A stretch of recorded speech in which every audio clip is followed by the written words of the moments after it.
ખબર આ મમ્મીઓ કેમ બોલાવ્યા છે? બધાની મમ્મીઓ કેવી સરસ સરસ વાનગી બનાવી જ ને. આ સપ્ટેમ્બર મહિનો છે ને એમાં પોષણ માસ કહેવાય. આખો મહિનો સારું સારું પોષણ મળે ને તો આપણે સ્ટ્રોંગ થઈએ ને. આપણા બધા બાળકો કેવા સ્ટ્રોંગ ક્યારે બનાય? સારું સારું આપણે જમતા હોય તો ને. તમે નથી ખાતા તો તમારે પોતાને તમે શાબાશી આપો.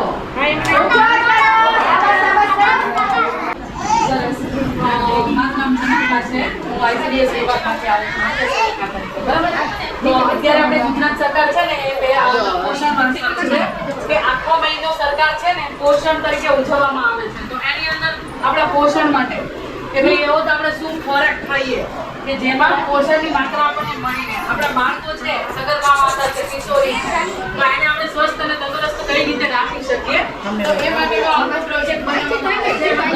દર દિવસે અલગ અલગ એની થીમ હોય છે કે આજે છે તો આજે આપણે બાળકોના આરોગ્ય વિશે શીખીએ કે બાળક છે એ તો જ્યારે જન્મે છે ત્યારથી 5 વર્ષનું થાય ત્યાં સુધીમાં તમારો બાળકને દર મહિને કેટલો વજન વધે છે, બરાબર?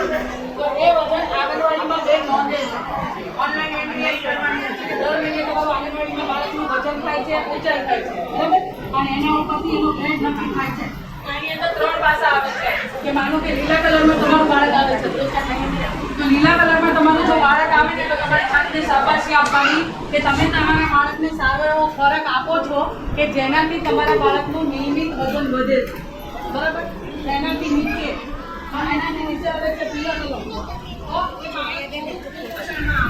જો તમે ધારો તો એ પીળા કલરમાંથી તમારા બાળકને લીલા કલરમાં લઈ જઈ શકો. તો એની માટે શું કરવાનું છે? તો એક તો તમારા બાળકોની તમારે કાળજી રાખવાની છે. શું કાળજી રાખશો? કે તમારા બાળકોને તમે જે ખોરાક આપો છો, બરાબર છે, તો એ ખોરાકને તમારે ચેક કરવાનું છે કે એની અંદર પોષણની માત્રા કેટલી છે. અત્યારે બેને વાત કરી કે હું સારું કહેવાય કે તમે બધા વાલીઓ એટલા જાગૃત છો કે તમારા બાળકોને પેકેટ ફૂડ નથી ખવડાવતા. એક તો ખરેખર તમારી માટે હું સારું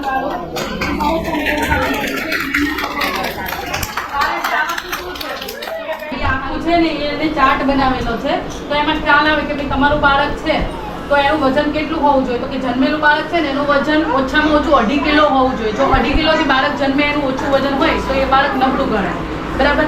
અને પ્રોપર જો એનું ધ્યાન આપવામાં ન આવે તો એ બાળક શું કરે તો કે કુપોષણમાં આવે. અને કુપોષણમાં જ્યારે બાળક આવે છે ને એટલે બાળક વારંવાર બીમાર પડે છે, વધારે દવાખાનાના ધક્કા તમારે ખાવા પડે છે. અને પોષણની માત્રા એનામાં 0 હોય છે કે ભાઈ જે એનો વિકાસ થવો જોઈએ એની વય મર્યાદામાં તો એ વિકાસ એનો થતો નથી, બરાબર છે? તો એ રીતે દરેક બાળક છે ને એના ઉંમર પ્રમાણે અહીંયા આપેલું છે કે બાળક કેટલા ઉંમરનું હોય ને એનું કેટલું વજન હોવું જોઈએ, એના ઉપર પ્રમાણે કેટલી હાઈટ હોવી જોઈએ, બરાબર છે? તો આ તમે બેન પાસે ફ્રી હોય ત્યારે જાણી શકો છો કે ભાઈ તમારા બાળકનું વજન કેટલું છે, એની ઊંચાઈ કેટલી છે, બેન દર મહિને એનું વજન વધે છે કે નથી વધતું તો તમે જાણી શકો. અને કદાચ થોડુંક બી ઓછું વધ્યું છે, કદાચ પીળાની બોર્ડર ઉપર આવે છે અથવા તો પીળામાં આવે છે તો તમે એની માટે થોડીક મહેનત કરો કે ભાઈ તમારું બાળક છે તો એને લીલામાં તમે કઈ રીતે લઈ જઈ શકો. બેનને પૂછી શકો બેન એવું તેવું શું કરું કે મારું બાળક છે તો એ ઉપરના ગ્રેડમાં આવી જાય અને કાયમ માટે નોર્મલ રહે. તો એની માટે જરૂરી છે કે થોડુંક તમારા બાળકમાં ધ્યાન તમારે આપવાનું છે. તો કે ભાઈ બાળક તમારું જ્યારે જમતું હોય ત્યારે એને સાબુથી હાથ ધોવડાવવાની ટેવ પાડો. એ નખ એના વધેલા હોય તો તમે અઠવાડિયે 1 દિવસ ચેક કરો કે ભાઈ એના નખ વધેલા નથી ને, એના નખમાં મેલ તો નથી ભરેલો ને, કે જે ક્યાંક ને ક્યાંક એના ખોરાકમાં જશે અને એના હિસાબે તમારું બાળક વારંવાર બીમાર પડશે. તો થોડુંક છે એ આપણે જોવાનું છે કે ભાઈ એની સ્વચ્છતા વિશે જોવાનું છે, એના ખોરાક વિશે થોડુંક જોવાનું છે, બરાબર છે? બાકી તો તમે જો ધ્યાન રાખશો ને રેગ્યુલર તમારું બાળક છે ને અપગ્રેડમાં લીલામાં જ આવશે. તો આપણે તમે આજના પોષણ માસમાં આપણે એટલું ધ્યાન રાખશું કે બાળકનો આપણે ઉંમર પ્રમાણે પ્રોપર વિકાસ થાય, એનો દર મહિને જે વજન વધવું જોઈએ વજન વધે, અને વજન પ્રમાણે એની જે હાઇટ થવી જોઈએ એ હાઇટ વધે. તો વાલી તરીકે બસ તમારે એટલું જ કામ કરવાનું છે.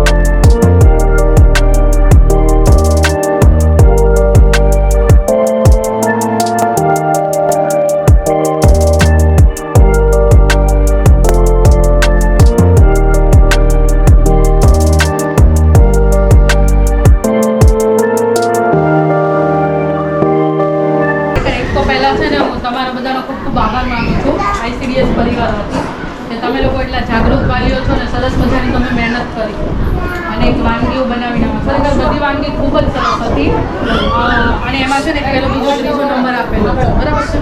પણ અમારો ICDS વિભાગ છે ને એવું માને છે કે મેં તમને જે પહેલાં વાત કરી કે પોષણની માત્રા ક્યાં છે, બરાબર.